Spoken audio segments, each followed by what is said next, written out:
Smart process में आप लोगों का स्वागत है। आज हम बिहार का प्राचीन इतिहास बताने जा रहे हैं। कल हम सामान्य ज्ञान बता चुके थे बिहार का, आज प्राचीन इतिहास बताते हैं। तो देखिए दोस्त, सबसे पहले प्राचीन इतिहास को पढ़ने के लिए दो भागों में हम इतिहास को बांट के पढ़ेंगे। पहला प्रागैतिहासिक काल, जिसका कोई लिखित साक्ष्य नहीं है। दूसरा ऐतिहासिक काल, जिसका लिखित साक्ष्य है।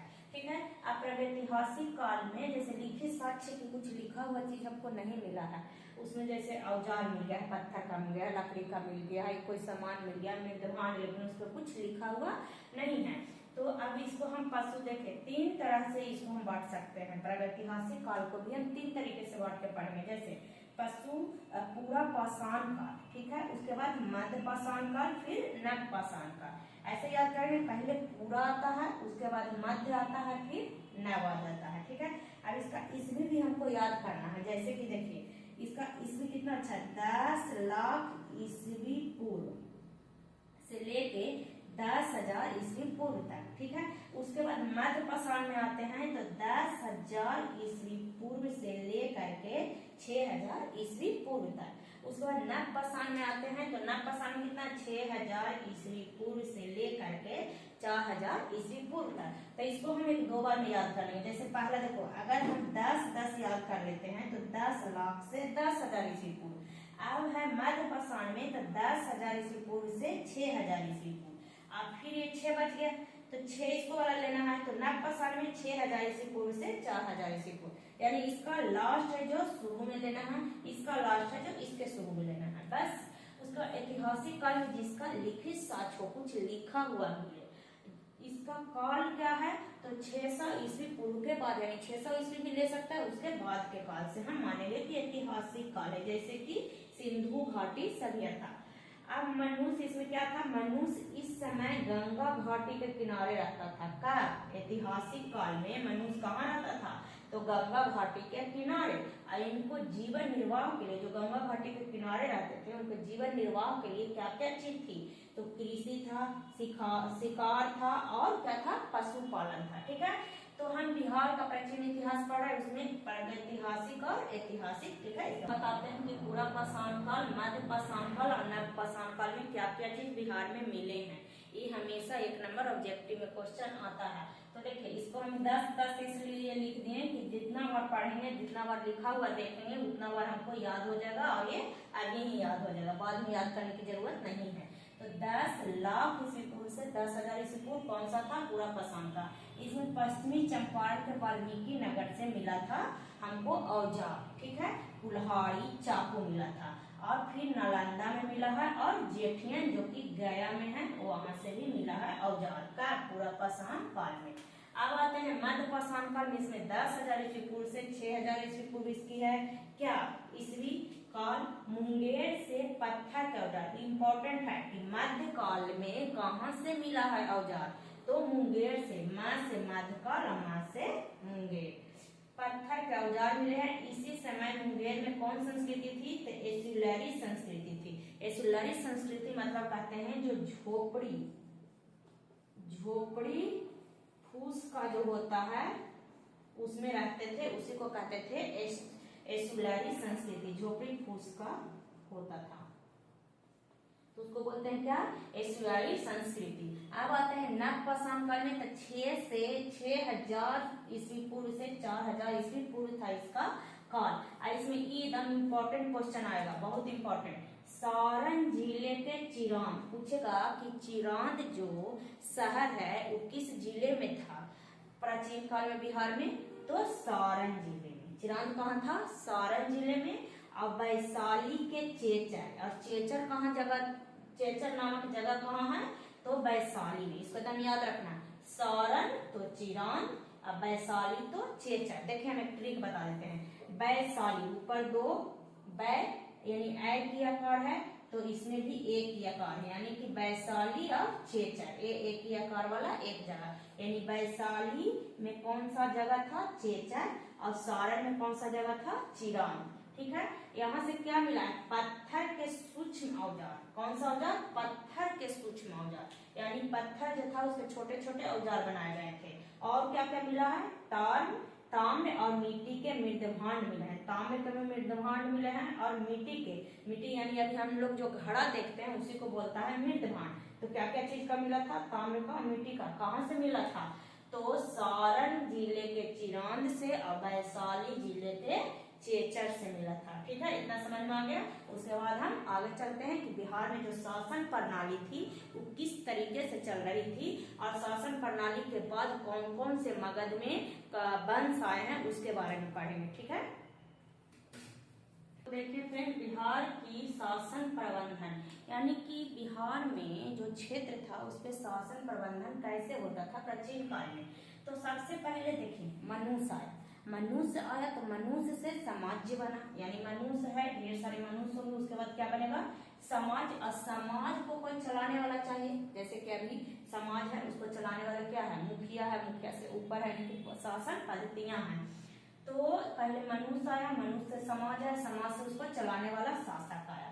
अब प्राचीन बिहार में शासन चार प्रकार के थे, यानी कि शासन बोलिए या महाजनपद बोलिए, महाजनपद बाद में पढ़ेंगे महाजनपद इसके बाद। तो जैसे कि मगध था, अंग था, वैशाली था और मिथिला था। देखिए इसको मैप द्वारा समझेंगे तो बहुत अच्छा तरीके से समझ सकते हैं। देखिए बिहार का मैप सबसे पहले बनाता है, इसमें कहाँ कहाँ कौन सा था। तो मगध जो हो जाएगा, कहाँ हो जाएगा? पटना से गया वाला जो क्षेत्र था, पूरा दक्षिण बिहार का क्षेत्र कहाँ था? मगध, लगभग आधा क्षेत्र। अब यहाँ पे जो भागलपुर वाला क्षेत्र था उसको बोलेंगे अंग क्षेत्र। ठीक है, अब आ गया वैशाली। तो पटना के ऊपर वाला क्षेत्र जिस अभी हाजीपुर है उसको बोलते थे वैशाली। ठीक है, और उसके ऊपर वाला क्षेत्र जो था तिरहुत और मिथिला एक ही में मिला हुआ था, यानी दरभंगा से लेकर इधर पश्चिमी चंपारण तक एक क्षेत्र उत्तर बिहार का था, उसको बोलते थे मिथिला क्षेत्र। मिथिला क्षेत्र। तो ऐसे हम मैपिंग द्वारा समझे कि मगध क्या हो जाएगा? दक्षिण बिहार का क्षेत्र मगध हो, जिसमें गया, पटना, नवादा, रोहतास सब आ जाएगा। उसके बाद अंग में भागलपुर आ जाएगा, यहीं पे जमुई, लखीसराय ये सब आ जाएगा इसमें अंग में। उसके बाद वैशाली में जो आता है सारण, सिवान सारा कुछ आ जाएगा वैशाली में। उसके बाद मिथिलांचल तो पश्चिम चंपारण, सीतामढ़ी, शिवहर, मुजफ्फरपुर, उसके बाद दरभंगा, समस्तीपुर, सब किसमें आ जाएगा? मिथिला क्षेत्र में आ जाता है। मैप द्वारा आसान होता है समझने में, तो मैप द्वारा भी हम समझेंगे। मैप अपने से खुद बनाएंगे और इसको देखेंगे कि कहाँ कहाँ कौन सा क्षेत्र है। तो मगध, अंग, वैशाली और मिथिला, ये चारों जो क्षेत्र था बिहार में, इस पे कौन कौन से वंश आए, कौन कौन से शासक आए, इसके बारे में हम अभी पढ़ेंगे। तो देखिए दोस्तों, अब हम पढ़ेंगे कि बिहार का जो क्षेत्र था, प्राचीन क्षेत्र, उसमें बिहार में हम 4 जनपद बताएं। ठीक है, उस जनपद में जो क्षेत्र था उसमें कौन कौन से शासक आए शासन करने। ठीक है, तो यहाँ क्या बताए थे, सब एक बार रिपीट करेंगे। यहाँ पे मगध, यहाँ पे अंग, यहाँ पे क्या था? तिरहुत वाला क्षेत्र, जहाँ पे क्या हो जाएगा? मिथिला, और ये क्या था? वैशाली। ठीक है, तो इसी चारों क्षेत्र में कौन कौन से वंश आए हैं, बारी बारी से इसको सीरियल नंबर से पढ़ेंगे, क्योंकि सीरियल नंबर से पढ़ेंगे तभी हम आगे सही से पढ़ पाएंगे। और इसके बाद कौन सा शासक आया वो पढ़ेंगे। तो देखिए बृहद्रथ वंश सबसे पहले मगध में आया था, बृहद्रथ वंश। ठीक है, उसके बाद आया था हर्यक वंश, फिर शिशुनाग, उसके बाद नंद, उसके बाद मौर्य, फिर सुंग, और सुंग के बाद आया सातवाहन के बाद कुषाण के बाद गुप्त के बाद मौखरी वंश आया। उसके बाद फिर मध्यकालीन इतिहास पढ़ेंगे। ठीक है, मध्यकालीन इतिहास पढ़ेंगे। मध्यकालीन इतिहास के पहले मौखरी वंश तक पढ़ा, मौखरी वंश के बाद हमको पढ़ना है, इसको ज्यादा नहीं पढ़ा, 2-4 लाइन पढ़ना है बिहार के बारे में। उसके बाद हम लोग को पढ़ना 2 धर्म, जैन धर्म और बौद्ध धर्म के बारे में पढ़ना है। ठीक है, तो हम पढ़ेंगे बृहद्रथ वंश में कौन था संस्थापक और क्या क्या काम किया, फिर हर्यक वंश में कौन कौन थे शासक और क्या क्या काम किए, शिशुनाग वंश में क्या क्या काम हुआ, कौन शासक आए, नंद वंश में। इसी तरह पूरे वंश को पढ़ेंगे, उसके शासन प्रणाली पढ़ेंगे। और मगध मेन रूप से बिहार के बारे में पढ़ेंगे, क्योंकि बिहार का प्राचीन इतिहास पढ़ रहे हैं तो बिहार के बारे में ही पढ़ेंगे। अब देखेंगे कि बृहद्रथ जो वंश था, अब पहले हम इसको याद करने का ट्रिक देखते हैं। तो इसका ट्रिक है हसीन मासुका। इसका ट्रिक क्या है? हसीन मासुका। सबसे पहले बृहद्रथ वंश फर्स्ट वंश है तो ऐसे ही याद रहता है। तो देखिए हर्यक से हम याद करेंगे और हर्यक वंश को ही मगध पे वास्तविक शासक माना जाता है, वास्तविक वंश माना जाता है। ठीक है, तो ह से हसीन, ह से हर्यक वंश, स से शिशुनाग वंश और न से नंद वंश, फिर उसके बाद मासुका, म से मौर्य वंश, फिर ये स से शुंग वंश, अब क से कन्नड़ या सातवाहन वंश, इसी को बोलते हैं कन्नड़ या सातवाहन वंश। ठीक है, उसके बाद ये तीन वंश हमको ऐसे ही याद करना होगा, क्योंकि इतना याद हो जाए तो यह आसानी से याद होगा। कुषाण, गुप्त और मौखरी, यानी कि गुप्त वंश सबसे इंपॉर्टेंट वंश है, तो इसको याद कर लेंगे। तो फिर से एक बार रिपीट करेंगे कि बृहद्रथ वंश, उसके बाद हर्यक वंश, शिशुनाग वंश, फिर नंद वंश, मौर्य वंश, शुंग वंश, कन्नड़ या सातवाहन वंश, कुषाण वंश, उसका गुप्त वंश, फिर मौखरी वंश। ठीक है, तो ये वंश के बारे में अभी हम पढ़ेंगे। बृहद्रथ वंश क्या क्या शासन किया था, क्या क्या इसकी व्यवस्था थी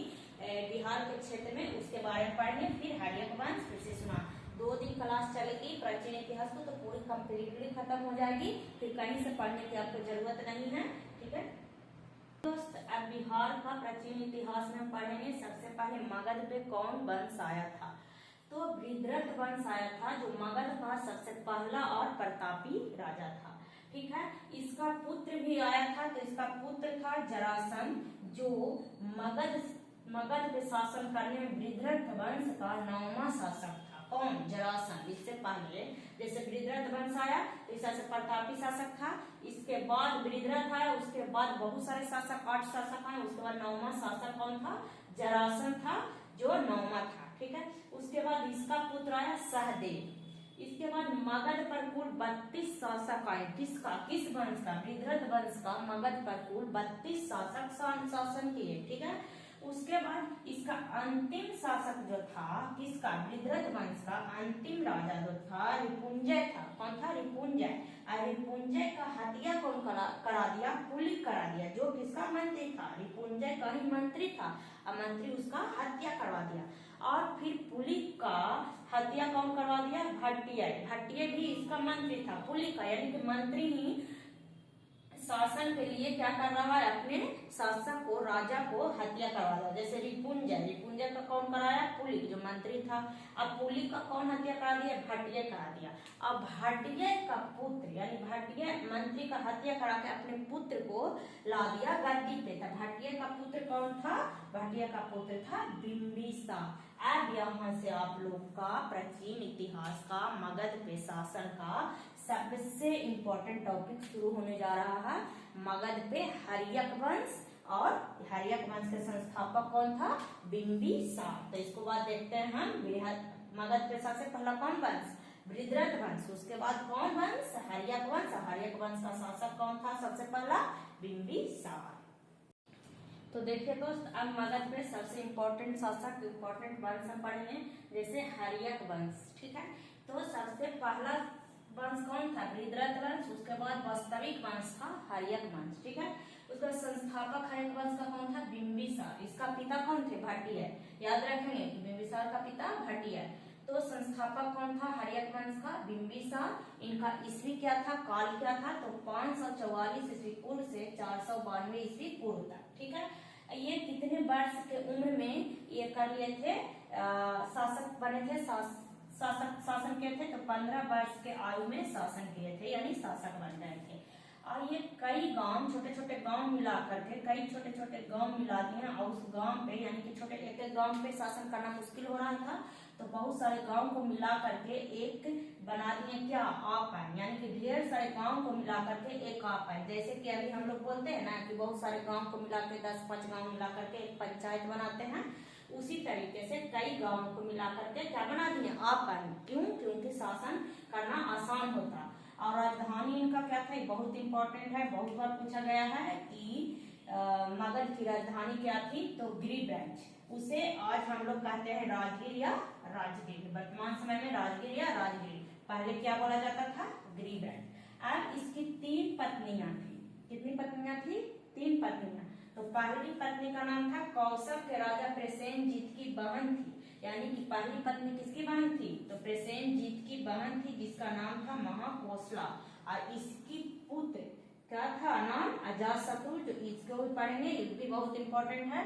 उसके बाद दूसरा जो राजा था, दूसरी जो पत्नी थी बज्जी राजा का चेटक की पुत्री, यानी बज्जी का जो राजा थे चेटक, उनकी पुत्री थी चेल्लाना वैदेही। और इसका 2 पुत्र हुआ, हल और बेहल। ऐसे याद करेंगे कि हल और बेहल, तो क्या था, 2 पुत्र था किसका, चेल्लाना की, हल और बेहल। ठीक है। तीसरी पत्नी थी मध्यकुल, यानी पंजाब। मध्यकुल किसको बोला जाता है, पंजाब को। तब पंजाब में था मध्यकुल, तब मध्यकुल की रानी क्षेमा थी। ठीक है। और उसके बाद देखेंगे कि हर्यक वंश का जो बिंबिसार था, प्रथम शासक था, वो कौन सा धर्म मानता था, जैन धर्म मानता था। उसके बाद हम पढ़ेंगे हर्यक वंश का दूसरा शासक कौन, दूसरा शासक पढ़ेंगे अजातशत्रु, उसके बाद उदयन। उसके बाद आज हर्यक वंश ही पढ़ाएंगे, उसके बाद कल बाकी वंश जो बचा हुआ उसको पढ़ाएंगे। हर्यक वंश को पूरा आज खत्म कर देते हैं। हर्यक वंश का बताते हैं बिंबिसार। तो बिंबिसार की कुछ विशेषताएं हैं, इनके काल में मगध में क्या क्या हुआ है उसके बारे में बताएंगे। तो देखिए, सबसे पहले जो कर लेते थे, जितना उपज होता था उसका 1/6 भाग कर लेते थे, यानी कि 6 किसी चीज को हम 6 उगाए, उसमें 1 वो ले लेते थे, 1 2 3 4 5 6, तो 1 भाग वो लेते थे, मतलब 1 भाग और 5 भाग रहता था। उसको अस्थाई सेना रखते थे, अस्थाई सेना रखते थे, और इसी के कारण उन्हें बिंबिसार को क्या कहा गया, श्रेणीय कहा गया, यानी अस्थाई सेना। पहला अस्थाई सेना मगध में रखने वाला शासक कौन था, बहुत बार पूछता है क्वेश्चन कि पहला अस्थाई सेना रखने वाला मगध पे कौन सा शासक था, तो बिंबिसार था।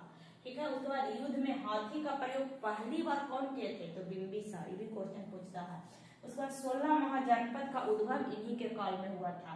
और गौतम बुद्ध जो थे, ज्ञान की प्राप्ति निरंजना नदी, यानी कि फाल्गु नदी को कहा जाता था, निरंजना नदी, जो कि कहाँ है, गया में है। अभी गया जी का नाम, गया का नाम क्या पड़ा है, गया जी। ठीक है।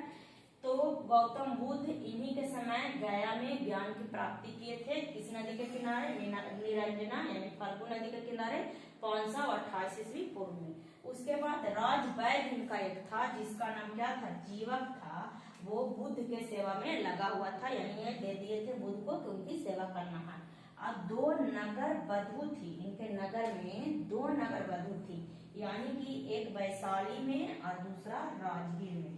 ये तो सबको जानता है, वैशाली वाला सबको जानता है, लेकिन राजगीर वाला कोई नहीं जानता है, सिर्फ बुक में है। तो राजगीर वाला भी हम देख लेते हैं, क्योंकि वैशाली वाला हमेशा आता है, हो सकता है राजगीर वाला आ जाए, तो उसको हम पढ़ेंगे। तो वैशाली की कौन थी, आम्रपाली, नगर वधु वैशाली की आम्रपाली, और राजगीर की कौन थी, सालवती, यानी कि राजगीर की जो नगर वधु थी सालवती थी, और वैशाली की कौन थी, आम्रपाली थी। ठीक है। तो इसको याद रखना। उसके बाद अब दूसरा वंश आएगा, कौन सा वंश आएगा, अजातशत्रु। वंश नहीं, संस्थापक। हर्यक वंश पे दूसरा संस्थापक आएगा कौन, अजातशत्रु, अजातशत्रु। अब हम अजातशत्रु के बारे में पढ़ेंगे, और उसके बाद उदयन पढ़ेंगे। बस आज हर्यक वंश ही पढ़ के खत्म करें, क्योंकि वीडियो बड़ा हो जाएगा।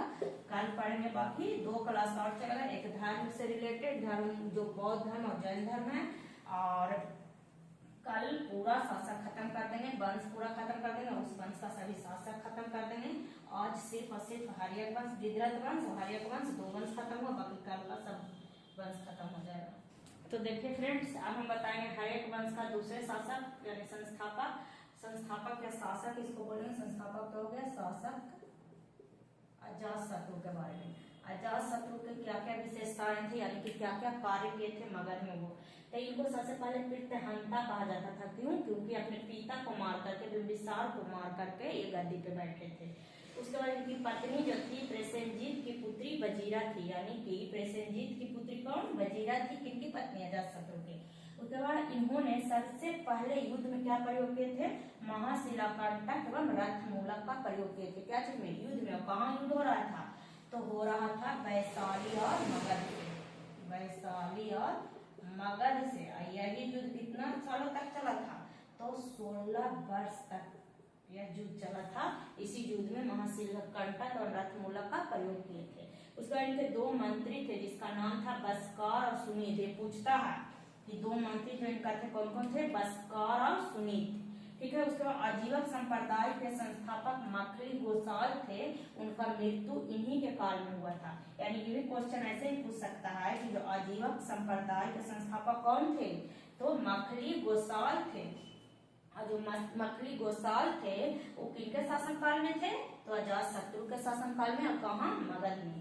राजगीर का दुर्गीकरण कराया। दुर्गीकरण मतलब समझते हैं कि उसकी किलाबंदी, यानी कि जो राजगीर क्षेत्र था उसका घेराव कराया। यहाँ राजगीर क्षेत्र है नालंदा में, तो इसको चारों तरफ से घेराव कराए ताकि दुश्मन इस पर अटैक नहीं कर सके। 8वें वर्ष इनका जो शासन का 8वां साल था, उस समय बुद्ध का महापरिनिर्वाण हुआ था, यानी कि उनकी मृत्यु हो गई थी। क्या? 483 ईस्वी पूर्व। और इनकी मृत्यु जब हुई थी तो राजगीर में क्या बनाए थे? स्तूप बनाए थे। यहाँ पे बुद्ध का क्या बनाए थे? स्तूप बनाए थे। और इसी समय ये क्या करवाए थे? प्रथम बौद्ध संगीति करवाए थे 483 ईस्वी पूर्व में। इसका अध्यक्ष कौन था? प्रथम बौद्ध संगीति का अध्यक्ष कौन थे? महाकश्यप थे। और कहाँ हुआ था? तो राजगीर के सप्तकर्मी गुफा में। पूछता है ये कि कौन गुफा में? तो सप्तकर्मी गुफा में। कौन गुफा में हुआ था? तो सप्तकर्मी गुफा में बौद्ध संगीति हुआ था। देखिए सबसे पहले जो कराता है वो महान हो जाता है। तो ऐसे हम इसको ट्रिक से याद करेंगे कि जो सबसे पहले रहता है वो महान हो जाता था। तो प्रथम बौद्ध संगीति हुआ था 483 में। इसका अध्यक्ष क्या था? महान हो जाता है ना, तो महाकश्यप। ठीक है। और कब करवाए थे? तो 483 ईस्वी पूर्व में। इसके अध्यक्ष कौन थे? महाकश्यप थे। और कहाँ हुआ था? तो राजगीर के सप्तकर्मी गुफा में। उसके बाद ये 2 ग्रंथ उस टाइम बुद्ध भगवान जो थे उनके 2 ग्रंथ संकलित हुए थे, यानी 2 ग्रंथ लिखा गया था। तो कौन कौन ग्रंथ का नाम क्या था? सूत्र पिटक और विनय पिटक। पहला ग्रंथ था सूत्र पिटक और दूसरा ग्रंथ था विनय पिटक। फिर इनकी हत्या उदयन कर दिया, यानी कि इनकी हत्या उदयन कर दिया कौन? पुत्र कर दिया। उदयन कौन था? अजातशत्रु का पुत्र था। यानी कि पूरे शासक हर्यक वंश को ही कहा जाता है पितृहंतक वंश, क्योंकि एक दूसरे मतलब पिता को मार के पुत्र, फिर पुत्र मारा पिता को। जैसे कि देखिए बिंबिसार को कौन मारा? अजातशत्रु, तो इसको पितृहंता। अब इसके बाद इसको कौन मारा? उदयन था, उदयन को पितृहंता। यानी कि इसको कौन सा वंश कहा जाता है? हर्यक वंश को पितृहंता वंश। अजातशत्रु को बिंबिसार को मारा अजातशत्रु को मारा उदयन। अब उसके बाद हम उदयन पढ़ लेते हैं, हर्यक वंश को खत्म करते हैं। वीडियो बड़ा हो रहा है तो कम टाइम है अब, तो हम उदयन के बारे में बता लेते हैं। उसके बाद कल आगे के वंश को बताएंगे। टॉपिक है ये शासक अजातशत्रु के बाद कौन है? उदयन। इसका ईस्वी था 460 ईस्वी पूर्व से 455 ईस्वी पूर्व। ठीक है। उसके बाद देखिए पाटलिपुत्र शहर को बसाया। ये इसका सबसे इम्पोर्टेंट इससे उदयन से क्वेश्चन आता है कि पाटलिपुत्र शहर को किसने बसाया? तो उदयन ने बसाया। किस नदी पे? गंगा और सोन के संगम पे। संगम किसको बोलते हैं? जहाँ 2 नदियां मिलती हैं उसको संगम बोलते हैं।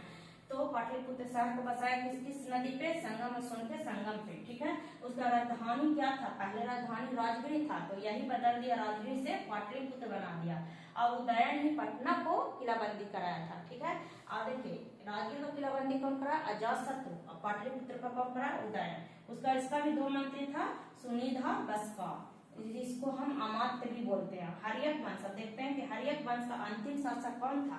तो नागदशक था। अब आएगा दूसरा वर्ष, जैसे कि हम बताए थे ना, हसीन माशुका। तो कल हम बताएंगे सुंग वंश। ठीक है। तो देखिए फ्रेंड्स, हम प्राचीन इतिहास में आ गए हैं और हर्यक वंश तक हम खत्म कर चुके हैं। तो इसको पढ़िए, आप देखिए वीडियो और सब्सक्राइब कीजिए और लाइक कीजिए। बाकी थैंक यू। अब कल